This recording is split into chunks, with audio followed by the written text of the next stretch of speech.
ప్రభుత్వం కదలికలు ఉంటాయి. రైట్ శ్రీనివాస్ గారు. మనతో పాటు వెంకటరెడ్డి గారు బీజేపీ పార్టీ నుంచి, వారితో పాటు రొడంగి గోవర్ధన్ గారు బీఆర్ఎస్ పార్టీ నుంచి ఇద్దరు కూడా జాయిన్ అయ్యారు. ముందుగా గోవర్ధన్ గారితో మాట్లాడదాం. గోవర్ధన్ గారు నమస్కారం అండి. నమస్తే. గోవర్ధన్ గారు, ఎలా చూడాలండి అంటే కాంగ్రెస్ ప్రభుత్వం అధికారంలోకి వచ్చిన దగ్గర నుంచి ఫోన్ ట్యాపింగ్కి సంబంధించి చాలాసార్లు బ్రేకింగ్ న్యూస్ వచ్చింది. చాలాసార్లు చాలామంది పోలీస్ అధికారులు ఇందులో ఇన్వాల్వ్ అయి ఉన్నారని ప్రభాకర్ రావు దగ్గర నుంచి, ఆ రోజు ఎస్ఐబి చీఫ్ దగ్గర నుంచి భుజంగరావు కావచ్చు, తిరుపతి అన్న కావచ్చు, రవీందర్ రావు కావచ్చు, మొదట్లో ఈ సీడీలు ఎవరైతే ధ్వంసం చేశారో హార్డ్ డిస్క్లు అన్న పేరు కావచ్చు, అలా ప్రతి ఒక్కరి పేరు కూడా వినిపిస్తోంది. ఈ మొత్తం వ్యవహారం వెనుక గత బీఆర్ఎస్లో ఉన్నటువంటి నేతలు ఎవరైతే ఉన్నారో కేటీఆర్, కేసీఆర్, లేకపోతే హరీష్ రావు, వీళ్ళందరి ప్రమేయం ఉంది, వీళ్ళందరి పాత్ర ఉంది అనేటువంటి చర్చ కూడా వినిపిస్తోంది. సో మీరేమో ఖండిస్తున్నారు. కాకపోతే బీజేపీ కావచ్చు, లేకపోతే ఇటు కాంగ్రెస్ కావచ్చు, ఖచ్చితంగా బీఆర్ఎస్ గతంలో ఇది చేసింది, మా ఇరు పార్టీల పైన కూడా ఫోన్ ట్యాపింగ్ ద్వారా మా రహస్యాలు తెలుసుకునే ప్రయత్నం చేశారనేటువంటి విమర్శ కూడా ఉంది. ప్రస్తుతం హరీష్ రావు పేరు మళ్ళీ ఏం చెప్తారు గోవర్ధన్ గారు? చూడండి, సారు ఇలాగ ఆవేశంగా మాట్లాడుతున్నాను. నేను అనేది ఏంటంటే ఫోన్ ట్యాపింగ్ కానీ మొత్తం ఇంటెలిజెన్స్ వ్యవస్థ సంబంధించిన ఇష్యూ ఇది. రేపు ఎవరి అధికారంలో ఉన్నా దేశంలో కానీ రాష్ట్రంలో కానీ ఒక విషయాన్ని తెలుసుకున్నప్పుడు ఒక సెల్ఫ్ ఏజెన్సీ, అది అటానమస్ ఏజెన్సీ. ఆ ఏజెన్సీ ద్వారా కొన్ని విషయాలు ప్రభుత్వానికి అవసరమైనప్పుడు చెప్తారు, ప్రభుత్వానికి అవసరం లేనప్పుడు వాటిని ఉపయోగిస్తారు. ఏదైనా ఎమర్జెన్సీ ఉన్నప్పుడు కానీ, ఇంకేదైనా ఇష్యూ వచ్చినప్పుడు కానీ అట్లాంటివి ఉపయోగిస్తారు. కానీ ఇప్పుడు రేవంత్ రెడ్డి ఏమన్నా ఫోన్ ట్యాపింగ్తో రేవంత్ రెడ్డి యొక్క నిగూఢమైన సమాచారం ఏముంది? ఎన్నికలలో ఎవరు గెలుస్తారో ప్రజలు ఓట్లు వేసేది రేవంత్ రెడ్డి దగ్గర ఏమైనా ఉంటుందా? ప్రజలు ఏదలుచుకున్నప్పుడు ఎవరికి వేయాలో వాళ్ళకి వేస్తారు. మాకు 10 ఏళ్ళు అధికారం ఇచ్చారు, మాకు 10 ఏళ్ళు మేము ప్రజలు వద్దనుకురు. రేవంత్ రెడ్డి గారు చెప్పిన, కాంగ్రెస్ ప్రభుత్వం చెప్పిన అబద్ధ ప్రజలు నమ్మిర్రు, నమ్మినంత మాత్రం ఓట్లు వేసారు.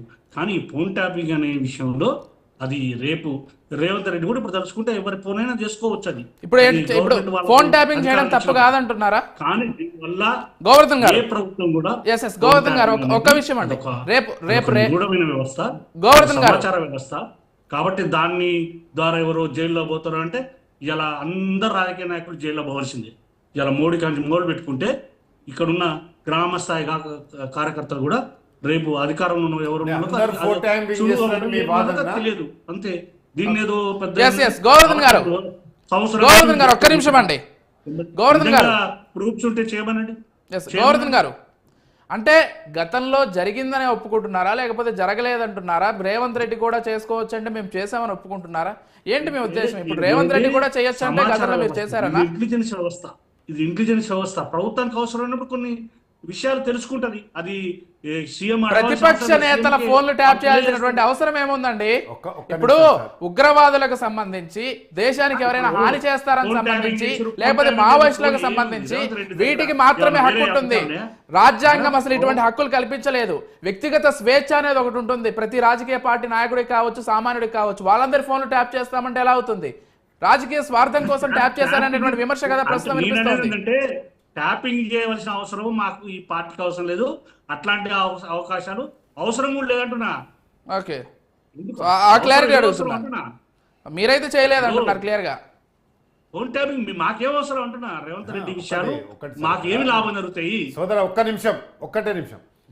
ఫోన్ ట్యాపింగ్ అనేది సీమాంతర ఉగ్రవాదం, నక్సలైజం పై, అదే విధంగా ఆటంకవాదుల మీద, సమాజానికి చేడు చేసే ఒక రౌడీ షీటర్ల మీద చేసే ప్రయోగమే ఫోన్ ట్యాపింగ్. వినాలి సోదర మిత్రమా, జర వినాలి.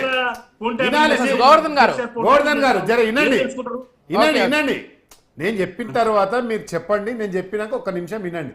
ఫోన్ ట్యాపింగ్ వ్యవహారము అవసరం. ఎవరికి అవసరం అంటే ఈ రాష్ట్రానికి ఏదైనా ముప్పు ఉన్న నక్సలైట్ల నుంచి కానీ, ఆటంకవాదుల నుంచి కానీ, సీమాంధ్ర ఉగ్రవాదుల నుంచి కానీ, పాకిస్తాన్ బార్డర్లో, చైనా బార్డర్లో ఉన్న ఉగ్రవాదుల నుంచి ఫోన్ ట్యాపింగ్ చేస్తారే తప్ప ప్రతిపక్ష నాయకులైన ఆ రోజు మా పిసిసి అధ్యక్షుడు గౌరవ ముఖ్యమంత్రి గారి ఇంటి సమీపంలో ఫోన్ ట్యాపింగ్ చేయడమే పెద్ద నేరము.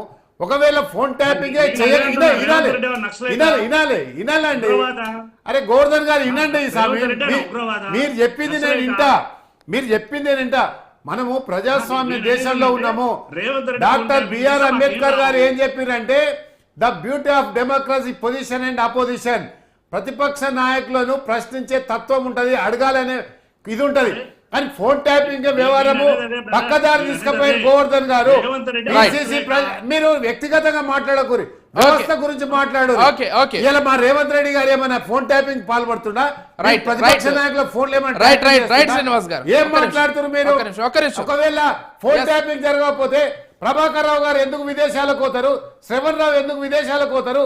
భుజంగరావు తాదే తిరుపతి ఎందుకు జైళ్ళ పాలవుతారు? ఏం మాట్లాడారండి? తప్పు జరిగిందని ఒప్పుకోండి. ఒక్కసారి వెంకటరెడ్డి గారితో మాట్లాడదాం.